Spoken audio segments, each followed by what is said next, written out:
김주성 목사님이 찬양 인도를 하시니까 설교가 끝난 것 같아요. 기도하고 가야 될 것 같은데 이렇게 나오게 되었습니다. 아마 2017년 2학기 학기 중 금요 예배는 오늘이 마지막인 것 같습니다. 한 학기 동안 정말 수고 많으셨고 또 방학 때도 또 멋지고 행복한 방학 되기를 소망합니다. 오늘은 마지막 시편 40편에 있는 말씀 웅덩이에서라는 제목으로 같이 말씀 나누도록 하겠습니다. 우리 초등학생들의 시험지 답안을 보면 우리가 뭐 재밌는 잘 아는 이야기죠. 옆집 아주머니께서 사과를 주셨습니다. 뭐라고 인사해야 할까요? 우리 시우 없나요? 거기 있어요. 옆집 아주머니가 안 계시네요. 밑에 집 장로님이 사과를 주시면 뭐라고 답해야 돼요? 뭐라고 답해요? 뭐라고 답해야 돼요?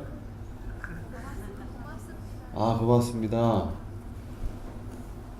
초등학교에 아직 안 들어가서 정답을 잘 모르는 것 같아요. 정답은 뭐 이런 걸 다. 사슴이 뭐뭐를 봅니다. 미쳤나 봅니다. 이게 제가 대학교 다닐 때 유행했던 그 싸이월드에 돌아다니던 건데, 부모님은 우리를 왜 사랑하실까요? 그러게 말입니다. 아마 초등학교 한 5학년 학생들의 답인 것 같아요. 불행한 일이 거듭 겹침이란 뜻의 사자성어는 뭘까요? 설상가상이죠. 설사, 또 이렇게 답을 했습니다. 불행한 일이 거듭 겹침.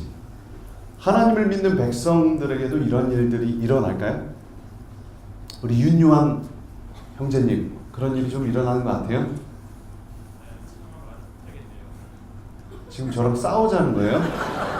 간만에 설교하러 나왔는데 뭐 괜찮습니다. 언제든지 들어오세요.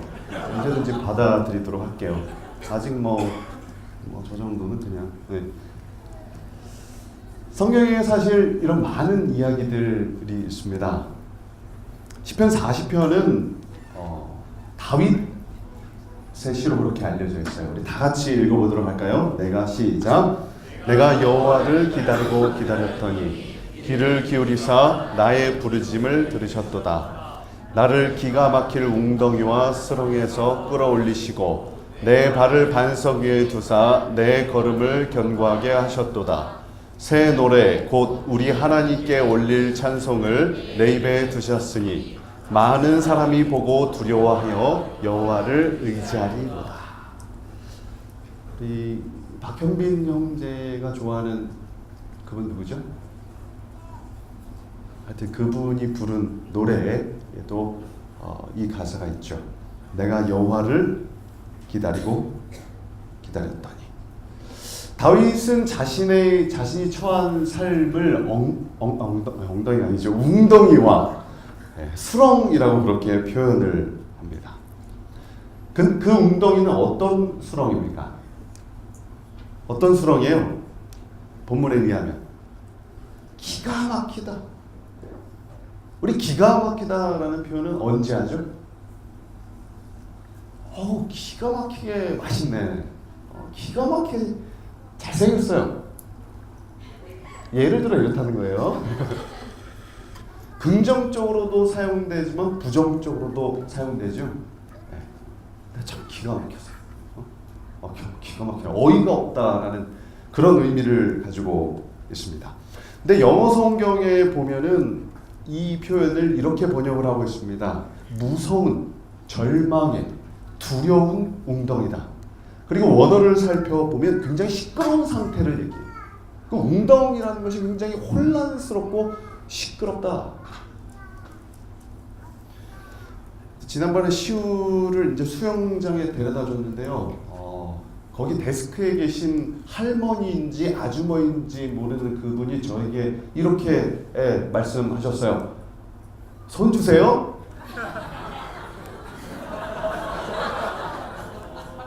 아니거든요. 제가 그날 기분이 진짜로 안 좋은 날인데 평소에는 그런 말이 되게 재밌는 표현이잖아요. 근데 상당히 기분 나빴습니다. 그랬더니 아주머니가 또 물으시더라고요. 그러면 늦둥인가 보다. 첫째거든요. 첫째라고요. 속으로 이렇게. 그날 하루 종일 제 머릿속에 손 주세요. 이렇게 그냥 계속 맴도는 거예요. 우리의 웅덩이는 어쩌면 내가 듣고 싶어 하지 않는 말, 상처되는 말, 그런 상황이 계속해서 맴돌고 그것이 나를 억누르고 나를 가두는 그런 상황. 어쩌면 그런 게 웅덩이인지도 모르겠습니다. 오늘 우리의 웅덩이는 무엇입니까? 오늘 우리의 웅덩이는 뭐예요? 소진이 웅덩이는 뭐예요?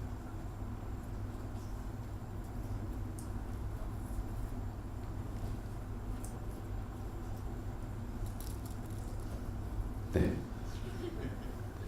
다음 주가 뭐죠? 기말고사. 우리 웅덩이가 될 수 있을까요? 학생들에게는 상당히 큰 부담으로 다가올 것이에요. 관계의 웅덩이, 또 경제적인 웅덩이, 미래에 대한 두려움의 웅덩이. 우리 희지 학생은 몇 학기죠? 마지막. 괜찮으세요? 안 괜찮아요. 졸업하고 뭐 이런 질문 하면 안 되는 거죠. 그죠? 실례예요. 4학년 2학기에 대한 두려움. 어쩌면 학생들이 겪는 이 두려움과 그런 웅덩이는 저희 30대가 겪는 것보다 더 큰지도 모르겠습니다. 그래서 우리 자살률을 살펴보면 30대보다 20대가 훨씬 더 가장 높은 연령대가 바로 20대. 웅덩이가 많다는 것입니다. 성경에도 웅덩이에 빠진 사람들 이야기가 많이 나와요. 누가 웅덩이에 빠졌을까요? 아마 다윗은 기가 막힌 웅덩이와 수렁이라는 표현을 사용하면서 누가 생각났을까? 요셉이 생각났겠죠.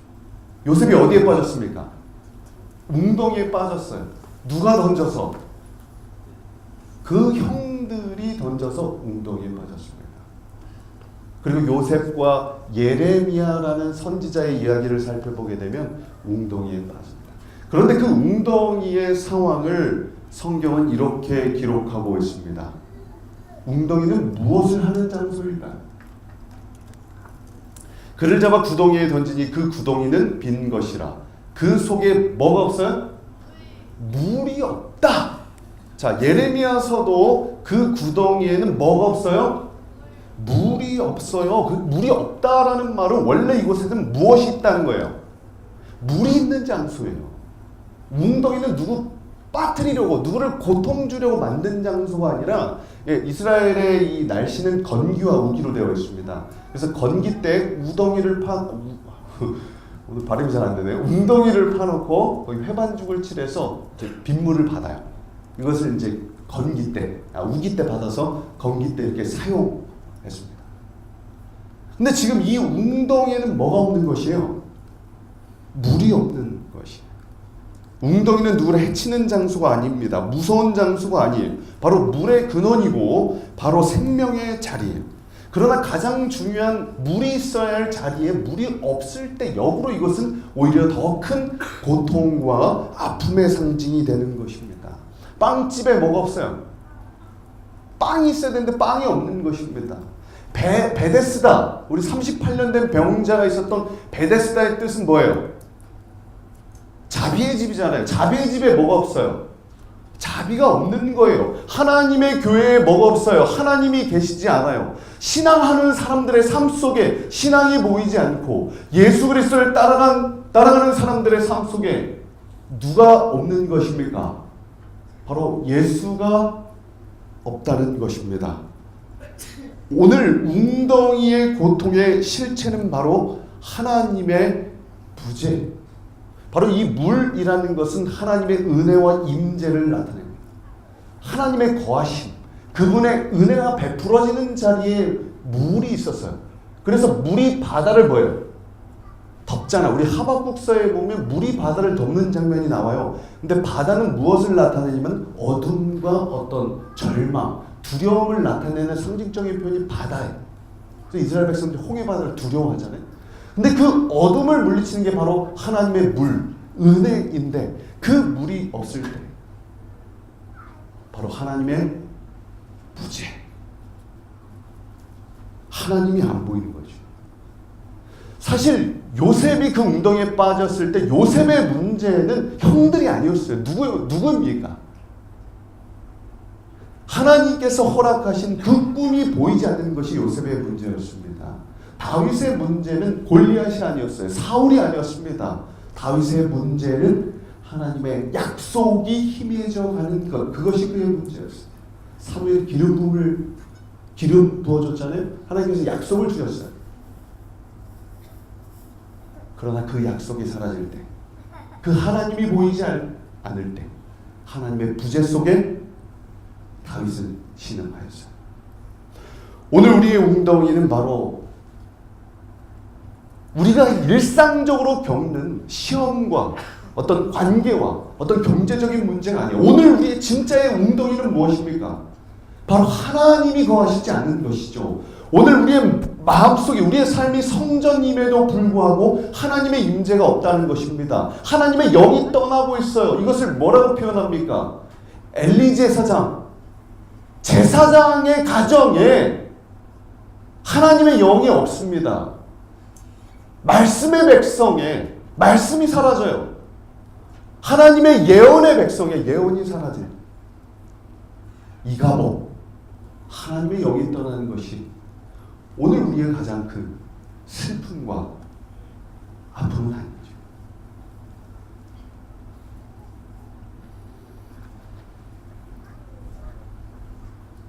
그렇다면 우리는 어떻게 이 웅덩이에서 빠져나갈 수 있을까요?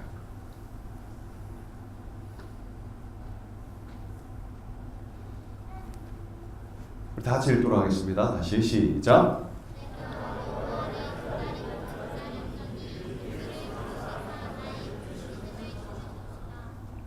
내가 여호와를 뭐 했어요? 기다리고 기다렸다. 부르짖었다. 하나님을 간절히 찾았다. 제가 이 말씀을 읽으면서 그냥 이 말씀에 굉장히 큰 감동을 이렇게 받고 있었습니다. 그런데 아까 나타났던 그 녀석이 저쪽에서 저를 불러요. 아빠, 아빠. 저희 감동이 사라질까봐 대답을 하지 않았어요. 아빠, 아빠 똥 닦아줘. 그러니까 다 쌌어. 이 감동이 사라질까봐 제가 계속 대답을 안 하고 가만히 있었어요. 그랬더니 저쪽에서 부스럭부스럭 소리가 나는 거예요. 혼자 뭐라고 했었을까요? 지금 6살짜리 아이인데 제가 처음으로 스스로 자기가 볼일 본 것을 처리하는 장면을 이때 목격했어요. 그래서 때로 하나님께서 우리의 기도를 늦게 응답하신 이유도 여기에 있구나. 우리가 하나님 도와주세요. 하나님 제발 이번만은 이렇게 해주세요 라고 기도하는데 응답이 잘 돼야 안 돼요. 물론 될 때도 있어요. 즉각적으로 응답이 될 때도 있지만 안 될 때가 사실 훨씬 더 많아요. 그러나 이 지체하고 연기가 되지만 그 순간 우리는 뭘 배웁니까? 성숙을 배우고 하나님의 품성을 배우고 더 좋은 길, 하나님께서 허락하시는 길이 무엇인지를 발견하게 되는 것이죠.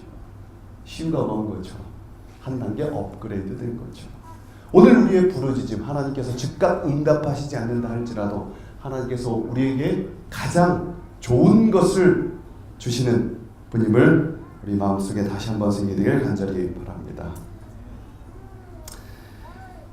기다림이라는 신윤복의 그림입니다. 유부녀인데요. 저 여인은 누구를 기다리고 있을까요? 무엇을 기다리고 있을까요? 남편. 어떻게 할 수 있어요?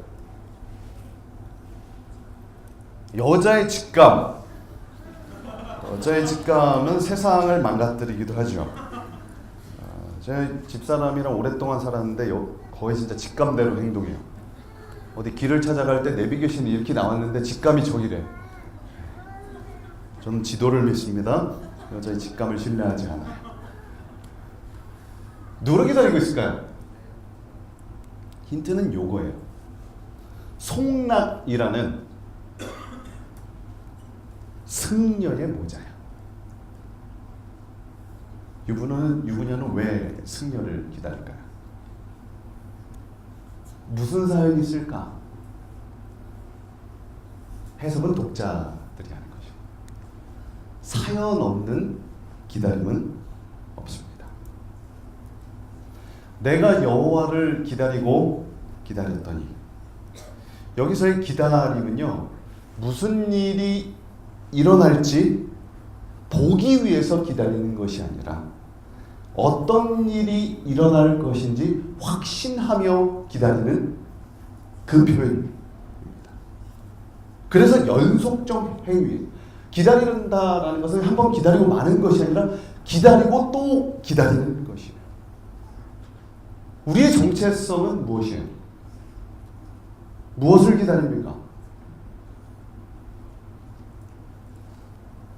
우리의 소원은 뭐예요? 김진선 목사님, 우리의 소원은 뭐예요? 통일 아니에요? 어렸을 때 분명 이 국민학교를 다닌 분들은 아주 세뇌를 당했어요. 우리의 소원은 통일. 우리 재림성도의 정체성은 사실 재림에 있습니다. 우리의 이름 자체도 무엇입니까?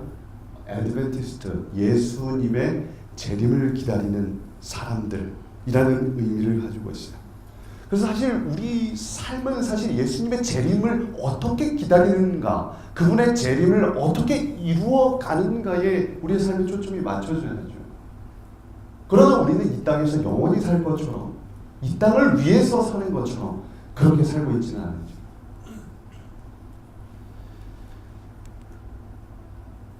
(10월 29일에) 저희들 마라톤을 했죠. 그 말은 뭐냐면 10월달 이후로 제가 설교를 처음 하는 것 같아요. 처음이자 마지막. 우리 10월 29일에 마라톤을 했습니다. 제가 10km는 그래도 굉장히 잘 됐던 것 같아요. 2012년에 그 뭡니까 송기정 마라톤 대회에서 10km 제가 정확하게 기억나요. 69등. 한 3,000명 중에 69등. 제 뒤로 간 사람, 제 앞으로 간 사람이 없어요. 제가 다 따라잡았어요. 승부욕 제가 또 장난 아니죠. 이기려고. 그래서 그 다음날 햄스트링 나가고. 그래서 이제 마라톤이라는 걸 이제 처음 도전하면서 그 전날 저희가 4바퀴를 뛰고 이제 4바퀴를 뛰고 마라톤에 도전을 했습니다.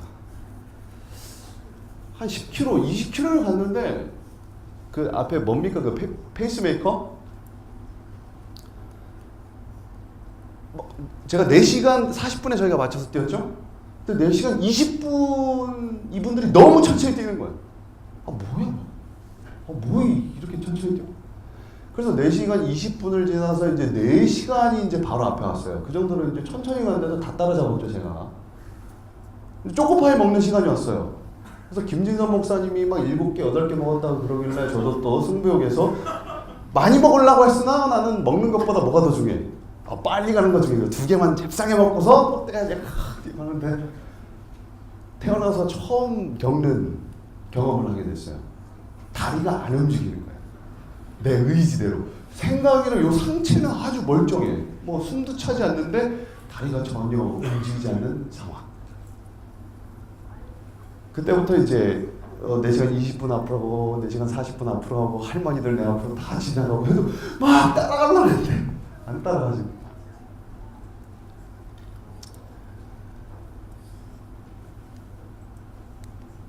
그래도 저희가 완주를 했죠. 30km쯤 지나자 그때부터 제가 기도를 하기 시작했어요. 뭐라고 기도를 했을까요? 뜬금없는 기도를 했어요. 완주하게 도와주세요 라고 기도가 안 나오고요. 주님 언제 오십니까? 주님 이제 좀 오실 때 되지 않았습니까? 아마 이 재림 성도의 삶은 아마 30km 지점에서 시작되는 것 같아요. 제가 어렸을 때만 해도 예수님 정말 곧 오실 것 같았거든요. 그때는 쉽게 뜨거워질 수 있었어요. 왜? 누가 곧 오시니까? 예수님이 곧 오시니까요. 뭐가 필요했어요? 세상에 미련 있어요? 별로 없어요. 저희 아버지는 제 중학교 때부터 시골에 보낸다고 하셨어요. 저희 집이 충북 음성 그 생흥면 시골인데 더 시골로 보냈는데 도대체 시골은 어딘지 모르겠어요. 시골로 자꾸 보냈는데 아직까지 거기 사시면서 저를 중학교도 안 보내려고 하시고 그랬는데 아직까지 기도를 했습니다. 주님 언제 오십니까? 그때 생각난 노래가 이 노래였어요. 길이 멀고 곤비하여 바른 산에 피나네.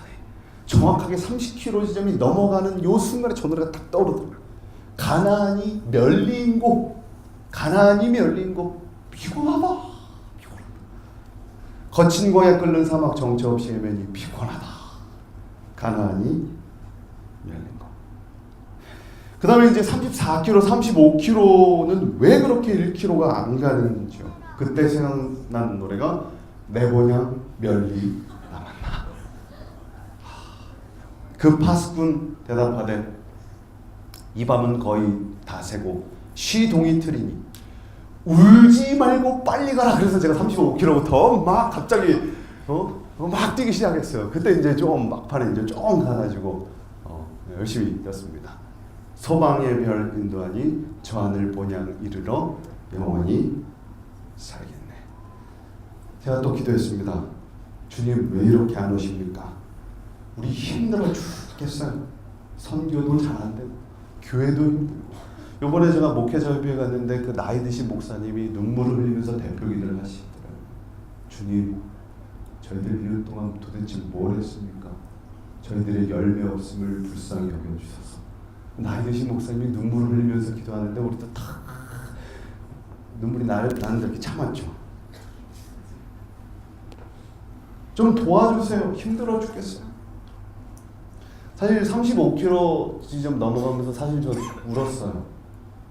왜 울었냐면 몸이 힘들어서 운 게 아니라 사실 마라톤은 아무것도 아니에요. 그냥 뭐 하면 돼요? 뭐 다리가 망가져도 뭐 몸이 부서져도 저까지만 가면 되잖아요. 근데 신앙을 하는 건요 훨씬 더 힘들죠. 내 자아와 욕심과 여전히 나를 이 세상에 붙들게 하는 그것들로 인해서 우리는 헤매고 또 방향도 잘 잡지 못하고 그곳을 향해서 뛰어가고 있습니다. 그러나 우리의 이런 여행과 이런 기다림은 막연한 기다림이 아닙니다. 우리에게는 분명한 목적이 있죠. 하나님께서 당신의 백성들을 택하시고 예언하시고 이 백성을 통하여 이루실 분명한 약속이 있어요. 그래서 오늘 우리는 다리가 망가진 것처럼 느껴져도 오늘 내 숨이 헐떡거려서 저곳까지 가지 못한다. 내 몸은 그렇게 느껴진다 할지라도 하나님께서 약속하셨기 때문에 그리고 우리가 함께하기 때문에 같은 방향을 바라볼 수 있기 때문에 우리는 완주할 수 있을 것이라 믿습니다. 주님 오시는 그날까지 성도들의 인내가 여기 있나니 저희는 하나님의 계명과 예수 믿음을 지키는 자니라. 그 약속이 우리의 삶에서 이루어지기를 간절히 소망합니다. 다윗은 마지막으로 웅덩이에서 고백을 합니다. 오늘 우리는 힘들다, 고통스럽다, 안 된다라고 그렇게 생각할 때가 많이 있어요. 근데 시편 40편의 핵심은 이렇습니다. 영어 성경에 보면 그 핵심이 분명하게 나와요. 1절 내가 주님을 간절하게 기다렸습니다. 근데 그 기다림의 내용이 무엇이냐? 핵심은 오늘 내가 힘들다, 내가 고통스럽다가 아니에요. 핵심은 무엇입니까? 내가 주어가 아니에요. 누가 주어입니까? 그가 주어예요. 그가 나를 웅덩이에서 건져내셨고 그가 나를 반석 위에 세우셨고 그가 내 입에 새 노래, 구원의 노래를 주셨습니다. 그분께서 나를 찬양하게 만들어 주셨습니다. 오늘 우리는 여전히 웅덩이에 있습니다. 그러나 오늘 나의 아픔과 나의 형편을 넘어서 이 모든 문제를 해결하실 하나님을 우리가 간절히 기다리고 기다릴 때, 그분을 부르짖을 때 그분께서는 우리에게 가장 좋은 것을 주실 줄을 믿습니다. 시료봉사에는 이렇게 기록하고 있습니다. 우리가 시련을 견디도록 부르심을 받은 사실은 주 예수님께서 개발시키기를 바라시는 귀중한 무엇을 우리 속에서 보고 계시다는 것을 보여준다. 만일 그분께서 우리 속에 당신의 이름을 영화롭게 할 것이 아무것도 없다는 것을 아시면 그분께서는 우리를 연단하는 데 시간을 허비하지 않으실 것이다. 그분께서는 가치없는 돌을 당신의 용광로 속에 던져넣지 않으신다. 오늘 우리가 웅덩이에 있고 오늘 내 삶이 내 신앙이 굉장히 어렵다고 느끼시는 분들은 어쩌면 하나님께서 더 사랑하는 그런 존재인지도 모르겠습니다. 하나님께서 더 쓸모가 있고 더 하나님의 나라에 사용하고자 하시는 분들에게 시간을 투자하신 거죠. 그런데 우리가 다듬어졌어요? 다듬어지지 않았어요? 다듬어지지 않았기 때문에 하나님께서 오늘 우리를 다듬고자 하시는 것입니다. 우리 옆에 있는 친구들한테 얘기해 볼까요? 당신은 하지 않겠습니다. 우리가 보석이기 때문에 우리 삶에 어려운 시간이 있는지도 모르겠습니다. 그분께서 연단하시는 것은 가치가 있는 것이다. 대장장이가 새와 강철을 불 속에 던져 넣는 것은 그것들이 어떤 종류의 금속인지 알기 위해서이다. 하나님께서 당신의 택한 사람들이 어떤 기질의 사람들이며 그들이 당신의 사업을 위하여 적합한 자들이 될 수 있을 것인지의 여부를 시험해 보기 위하여 그들이 고난의 풀물 속으로 들어가도록 허락하신다. 다윗도 요셉도 웅덩이를 지났습니다. 웅덩이가 클수록 깊을수록 하나님께서 더 사랑하신다는 증거죠.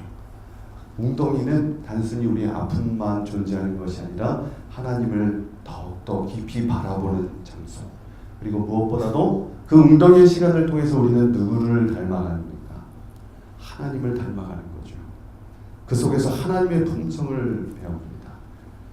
창조주 하나님께서 만드신 그대로 그 형상을 잃어버렸다가 그것이 다시 우리 안에 회복되었을 때 세천사의 기별, 천체천사의 기별 핵심은 무엇이에요? 창조주 하나님을 경배하는 것. 그것은 무엇입니까? 우리 안에 당신의 품성이 회복되는 것이에요. 웅덩이는 바로 우리에게 그것을 만들어주는 것입니다.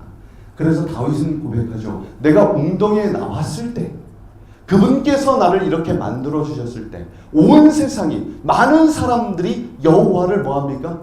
두려워하며 그에게 영광을 돌리는 기적의 사건들이 일어나는 거죠. 오늘 우리의 교대 선교 사역이 오늘 우리의 삶의 문제는 바로 이 살아계신 하나님께서 우리의 삶을 만지지 않기 때문에 고통스럽고 힘든 것이죠.